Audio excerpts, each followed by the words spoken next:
Hi అండి, ఈరోజు కిచిడి ఎలా తయారు చేసుకోవాలో చూద్దాం. ముందుగా ప్యాన్ మీద ఆయిల్ వేసి అది కొంచెం కాగాక ఆవాలు వేసుకోవాలి. ఆ తర్వాత ముందుగా తీసి పెట్టుకున్న జీడిపప్పు, పచ్చెనపప్పు, జీలకర్ర, మినప్పప్పు అన్నీ వేసి ఆ తర్వాత కొద్దిగా ఎండుమిర్చి, పచ్చిమిర్చి వేసి మంచిగా ఫ్రై చేయాలి.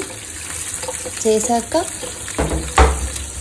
ముందుగా తీసి పెట్టుకున్న కరివేపాకు, ఆనియన్స్ ఆ ఫ్రైలో వేసి కొంచెం రెడ్డిష్ షేడ్ వచ్చే వరకు వేయించాలి. ఆ తర్వాత ఈ పెసరపప్పు వేసుకోవాలండి. 1 కప్ పెసరపప్పుకి 1 kg బెన్సీ రవ్వ వేసుకోవాలి. ఆ తర్వాత వాటిని మాడకుండా తిప్పుకుంటూ ఉండాలి మంచిగా ఫ్రై అయ్యే వరకు. ఆ తర్వాత మనం స్టోర్ చేసి పెట్టుకోవచ్చు. ఎప్పుడైనా కిచిడి చేయాలనుకున్నప్పుడు మనం 1:3 రేషియోలో తీసుకోవాలి. 1 కప్ ఆఫ్ కిచిడి తీసుకున్నప్పుడు 3 కప్ ఆఫ్ వాటర్ తీసుకోవాలి. అండ్ ఆ వాటర్లో కొద్దిగా సరిపడా సాల్ట్ వేసుకోవాలి.